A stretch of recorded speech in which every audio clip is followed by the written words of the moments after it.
আপনি বাসর ঘরে কেন আসলেন? বিয়ে হয়েছে আপনার ছেলের সঙ্গে আর বাসর ঘরে আপনি শ্বশুরমশাই। বিয়ে হয়েছিল আমার স্বামীর সঙ্গে, কিন্তু বাসর রাতে ঘরে আসলো আমার শ্বশুরমশাই। এবং আমার বিয়ের আগেই আমার শাশুড়ির মারা গেল, প্রায় ৩ বছর হয়ে গিয়েছিল। তারপর আমাদের বিয়ের পরে শুধু রাতে কেন যখন ইচ্ছে তখন আমার শ্বশুরমশাই আমার স্বামীর সামনেই শ্বশুরমশাই আমাকে বিছানায় ফেলে। কি কারণে আমার স্বামী এসব মেনে নিত তা জানলে তোমাদের চোখ কপালে উঠে যাবে। আমি শালা, আমি বাংলাদেশের একজন বাসিন্দা। আজকের ঘটনাটি শোনার পর তোমাদের হয়ে যাবে। আমি কথা দিলাম বন্ধু। মূল ভিডিওটি শুরু করার আগে তোমাদের কাছে ছোট্ট একটা রিকোয়েস্ট। তোমরা যারা নতুন তারা আমার চ্যানেলটিকে সাবস্ক্রাইব করে পাশে থাকবে। তাহলে এবার আসল ঘটনা আসি। বাসর রাতে জানতে পারি যে আমার সঙ্গে নাকি শ্বশুরমশাই বাসর ঘরে আসবেন। আসলে বাসর রাতে আমি যখন আমার স্বামীর অপেক্ষায় বসেছিলাম তার কিছুক্ষণ পরেই দেখি আমার শ্বশুরমশাই ঘরের ভিতরে ঢুকে আমার সাথে ব্যবহার খারাপ করার চেষ্টা করছিলেন। তখন আমি ভয় পেয়ে আমার বাসা থেকে বেরিয়ে চিৎকার চেঁচামেচি করে আমার স্বামীর নাম ধরে ডাকতে শুরু করেছিলাম। কারণ ওই সময় তো আমি আমার স্বামী ও শ্বশুরমশাই এ ব্যাপারে আসল সত্যিটা জানতাম না। আমার শ্বশুরমশাই ও আমার স্বামী তো আমার অভিভাবক। ও আমার থেকে অনেক বড়। একটা সত্যি কথা গোপন করে রেখেছিল এবং আমার সঙ্গে অনেক বছর না করেছিল। আমি পড়াশোনায় ভীষণ ভাল ছিলাম এবং আমার আগে আরও পড়াশোনা করার অনেক ইচ্ছে ছিল। আমি একজন মেধাবী ছাত্রী ছিলাম। ওই সময় তো আমার জীবনের সব কিছুই ঠিকঠাক চলছিল। কিন্তু একদিন হঠাৎ করে আমার বাবার এক উকিল বন্ধু আমার বাবাকে এসে বলল, একটা নাকি জমিদার পরিবার আছে এবং তারা অনেক বলল এবং তাদের অনেক সম্পত্তি আছে, তাদের সুগার ফ্যাক্টরি, পেট্রোল পাম্প ও আরও অনেক কিছু ব্যবসা আছে। আমার বাবা তো তাদের টাকা পয়সাও সম্পত্তি দেখে এই সম্বন্ধের জন্য রাজি হয়েছিল। তারপর প্রথম দিন যখন আমাকে ছেলেপক্ষ থেকে দেখতে আসে তখন আমার ভাসুর ও আমার হবু স্বামী ও শ্বশুরমশাই আমাকে দেখতে এসেছিল।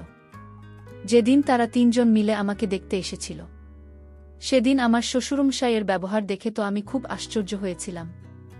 শুধু আমি কেন, আমার বাবা মাও ভীষণ আশ্চর্য হয়েছিল। কারণ আমার শ্বশুরমশাই আমার হাত দেখে জানার চেষ্টা করেছিলেন যে আমি একজন সর্বগুণসম্পন্ন নারী কিনা। শুধু তাই নয়, আমাকে অনেক রকমভাবে যাচাই করার পরে উনি আমাকে নিজের ছোট ছেলে সিহাবের জন্য পছন্দ করেছিলেন এবং আমাকে তার ছোট ছেলের জন্য পছন্দ করার পরে আমার বাবাকে হবু শ্বশুরমশাই বলেছিলেন, মাস্টার মশাই, আপনার মেয়ে তো হীরা আছে এবং আপনার মেয়েকে আমার বাড়ির বৌমা করব। আমার বাবা একটা প্রাইভেট স্কুলের মাস্টার ছিল, তাই আমার বাবাকে সবাই মাস্টারমশাই বলেই ডাকত।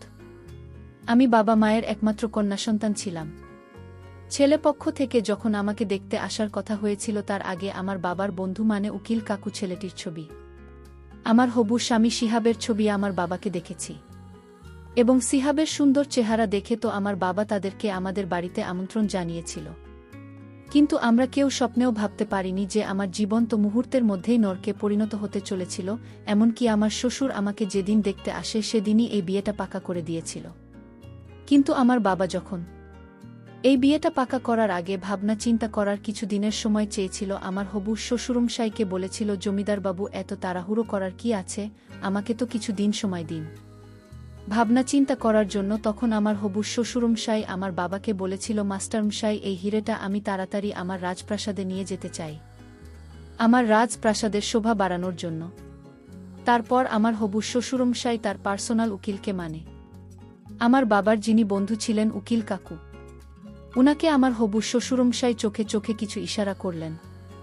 তারপর উকিল কাকু আমার বাবার হাত ধরে বললেন, মাস্টারমশাই, আমি তোমাকে গ্যারান্টি সহকারে বলছি, এর থেকে ভালো পাত্র, এত ভালো পরিবার তুমি লণ্ঠন নিয়ে খুঁজে বেড়ালেও আর পাবে না এবং তোমার মেয়ে ওখানে রাজ করবে, রানী হয়ে থাকবে ওই প্রাসাদের। এর থেকে বেশি তোমরা আর কি চাও?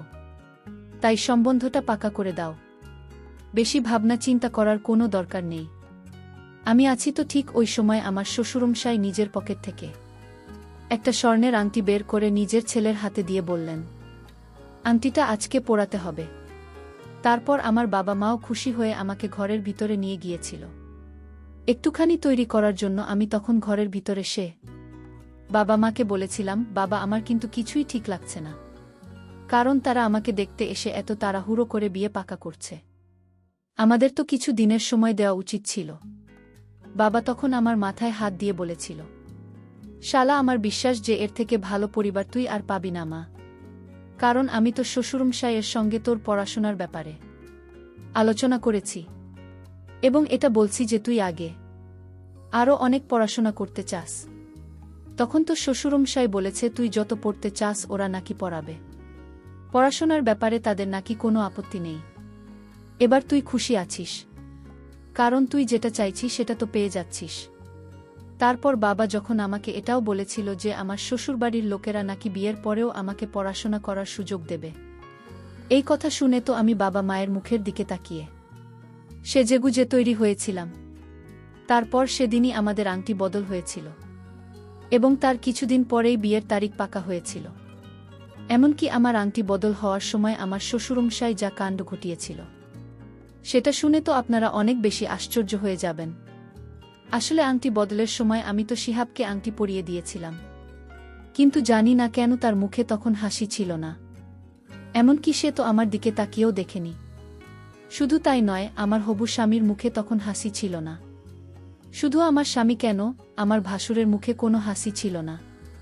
তারপর আংটি বদলের সময় শিহাব যখন আমাকে আংটি পরাতে আসেন, তখন জানি না কেন তার হাত ধরাধরি করে কাঁপছিল, এবং তার চোখ মুখ লাল হয়ে গেছিল, এবং সে বারবার তার বাবার মুখের দিকে তাকাচ্ছিল, কিন্তু সে আমাকে আংটি পরাতে পারছিল না। তারপর ওই সময় আমার শ্বশুর সবার সামনে শিহাবকে গালাগালি দিয়ে বললেন, ছাড়, তোর দ্বারা কিছুই হবে না, দেয় এই সব কাজটাও আমি করে দিচ্ছি।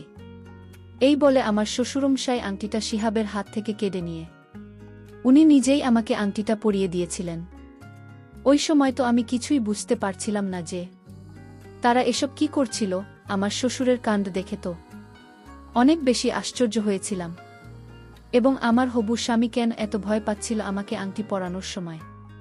তখন আমার শ্বশুরের পার্সোনাল উকিল মানে উকিল কাকু আর কি, উনি আমার বাবা মায়ের দিকে মুচকি হেসে বলেছিল, আরে আমাদের শিহাব না, ভীষণ সহজ সরল, আজ পর্যন্ত কোনো মেয়ের দিকে খারাপ নজরে দেখাতো।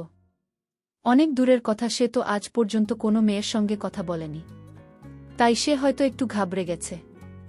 আপনারা এটা নিয়ে কোনো দুশ্চিন্তা একদম করবেন না। তার কিছু দিনের মধ্যেই কিন্তু আমি বিয়ে হয়ে শ্বশুরবাড়িতে চলে আসি।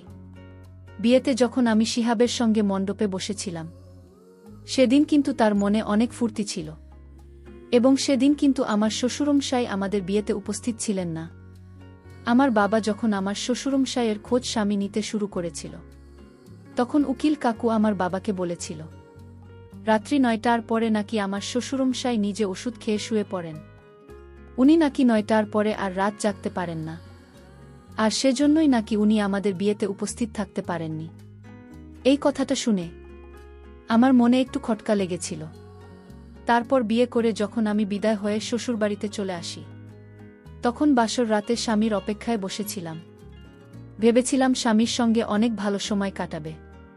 তার কিছুক্ষণ পরেই আমার ঘরের দরজা খুলে উনি যখন আমার ঘরের ভেতরে প্রবেশ করেন, তখন উনাকে দেখে তো আমি অনেক বেশি ঘাবড়ে গিয়ে চিৎকার চেঁচামেচি শুরু করেছিলাম। কারণ আমার ঘরের ভিতরে আমার স্বামী নয়, আমার শ্বশুরমশাই আমার ঘরের ভিতরে ঢুকেছিল। তারপর আমি যখন রুম থেকে বের হতে যাচ্ছিলাম, তারপর আমি না পেরে অনেক বেশি ভয় পেয়ে ঘর থেকে বেরিয়ে যায়। তারপর আমার স্বামীর নাম ধরে আমি ডাকাডাকি শুরু করেছিলাম।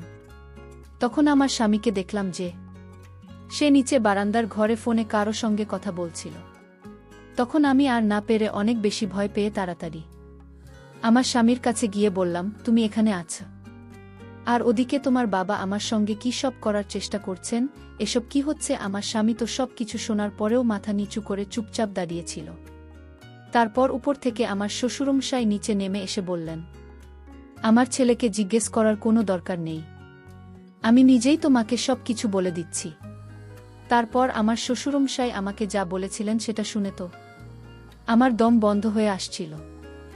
আমার শ্বশুরমশাই তখন মুচকি হেসে বলল, শালা রানী, তুমি আমার বউ এবং আমি তোমার স্বামী, আর আমার ছেলেরা হচ্ছে তোমার সন্তান। আমার শ্বশুরমশাইয়ের মুখ থেকে সব আজেবাজে কথা শুনে তো আমি অনেক বেশি রেগে গিয়েছিলাম। আপনি এসব কি কথা বলছেন?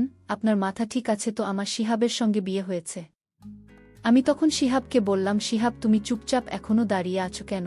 তুমি তোমার বাবাকে আমাদের দুজনের বিয়ের কথাটা বলো। আমার শ্বশুর তখন আবার আমাকে বললেন, এই যে আমার মহারানী, এই বাড়িতে শুধুমাত্র আমার হুকুম ও আমার আদেশ চলে। আর তোমার সঙ্গে আমার ছেলে নয়, আমার বিয়ে হয়েছে। মণ্ডপে আমি তোমার পাশে বসেছিলাম এবং ওই পাগড়ি পিছনেও আমি ছিলাম। আর আমি তো তোমার ছোট ছেলে হয়।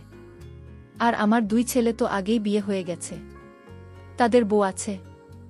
আমি যখন কোনো মতেই এটা বিশ্বাস করতে রাজি হয়নি, জেসি হবে নাকি 1 বছর আগেই বিয়ে হয়ে গেছে, তখন আমার শ্বশুরমশাই তার ছোট বোন ও মায়ের নাম ধরে বাইরে ডাকলেন এবং বললেন আমি নাকি আজ থেকে তার 2 বোমাদের শাশুড়ি মা হয়।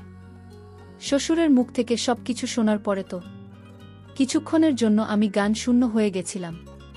তো মনে হচ্ছিল যে আমার মাথা কাজ করা বন্ধ করে দিয়েছে, এবং এটাই তো স্বাভাবিক। তারপর আমি যখন কান্নাকাটি শুরু করে আমার শ্বশুরমশাইকে জিজ্ঞেস করেছিলাম যে উনি আমার সঙ্গে এত বড় ছিল না কেন করেছেন, তখন আমার শ্বশুরমশাই আমাকে বললেন, আমি যদি তোমার বাবার কাছে গিয়ে বলতাম যে আমি তোমাকে বিয়ে করব, তাহলে কি তোমার বাবা এই বিয়েতে কখনো রাজি হতো?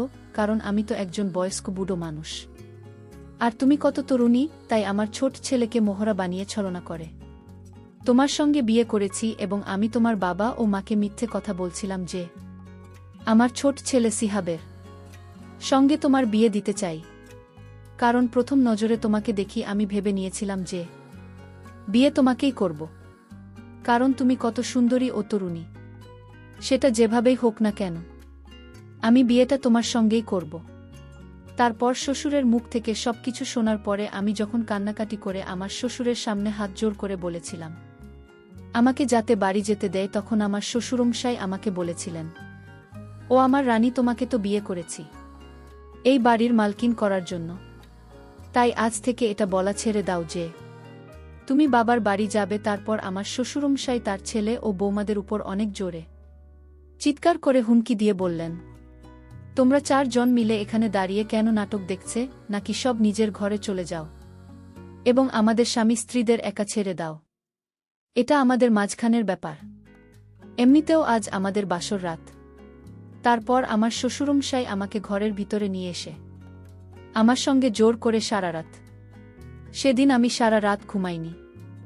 সেদিন সারা রাত আমার চোখ দিয়ে জল পড়েছিল এবং আমার কিছুই বুঝতে বাকি ছিল না যে আমার সঙ্গে অনেক বড় অন্যায় হয়েছিল। কিন্তু সেদিনই আমি নিজের মনে মনে প্রতিজ্ঞা করেছিলাম যে এটার প্রতিশোধ তো আমি নিয়েই ছাড়ব, এবং আমি নিজের জীবন নষ্ট হতে দেব না, এবং সেটা নিজের জ্ঞান ও উপস্থিত বুদ্ধির মাধ্যমে করব। আমার সঙ্গে অত বড় অপরাধ হওয়া সত্ত্বেও আমি কিন্তু হার মানিনি। এমনকি ওই বাড়িতে কিছুদিন থাকার পরে আমি বুঝতে পেরেছিলাম যে আমার শ্বশুরমশাই তার ছেলে ও বোমাদের ভয় দেখিয়ে রেখেছিলেন। এমনকি আমার শ্বশুর তো তার ছেলেদের হাত খরচের জন্য 1 টাকাও দিত না। আমার শ্বশুরমশাই মানে আমার স্বামী তাদেরকে সারাক্ষণ অপমান করত। এমনকি তারা 4 জনে আমার শ্বশুরের প্রত্যেকটা কথা ভয়ে মাথা নত করে পেতে দিত, কারণ তারাও বাধ্য ছিল। আমার শ্বশুরের এত সম্পত্তি থাকা সত্ত্বেও সে তার ছেলেদেরকে কিছু দিত না, এবং তাদের 20 টাকার প্রয়োজন হলেও তারা আমার বুড়ো শ্বশুরের কাছে হাত পেতে চেয়ে নিত। এমন নয় যে সব কিছু জানার পরেও আমি সেখান থেকে পালানোর কোনোদিন চেষ্টা করিনি। আমি বীরুর কাছ থেকে পালানোর অনেক চেষ্টা করেছিলাম। এমনকি আমার বাবা মা সব কিছু জানতে পেরে যখন আমার শ্বশুর বাড়িতে এসেছিল আমাকে সেখান থেকে নিয়ে যেতে, কিন্তু আমার বুড়ো স্বামী আমার বাবা মাকে হুমকি দিয়েছিল, এবং বুড়োর যেহেতু অনেক টাকা ও সম্পত্তি ছিল, তাই আমার বুড়ো স্বামী আমার বাবা মাকে বলেছিল তারা যদি বেশি বাড়াবাড়ি করে তাহলে আমার বুড়ো স্বামী নাকি টাকার জোর দেখে আমার বাবা মাকে মিথ্যে কেসে ফাঁসিয়ে দিয়ে জেলের ভিতরে ভরে দেবে। আমার বুড়ো স্বামী মানে শ্বশুরমশাই তাদেরকেও শাস্তি দিতে ছাড়ত না। আর এই সব কিছুই উকিল কাকুর জন্যই হয়েছিল, কারণ ওই উকিল তো সব কিছুই আগে থেকে জানতেন। উকিল আমার স্বামীর ডানহাত ছিল, সে টাকার লোভে আমার শ্বশুরের সব কথা শুনতে এবং আমার জীবনটাকে নষ্ট করেছিল। এবং আমার শ্বশুরের টাকা পয়সা সব কিছুর হিসেব উকিল রাখতে। বন্ধুরা, পরিশেষে একটি কথা তোমাদের উদ্দেশ্য করে বলতে চাই, তোমরা বিয়ের আগে অবশ্যই সময় নিবে, তাড়াহুড়ো করে বিয়ে করবে না বা বিয়ে দেবে না, তাহলে আজকের মতো অবস্থা তোমাদের হবে। বন্ধুরা, গল্পটি ভালো লাগলে লাইক করে পাশে থাকবেন। ধন্যবাদ।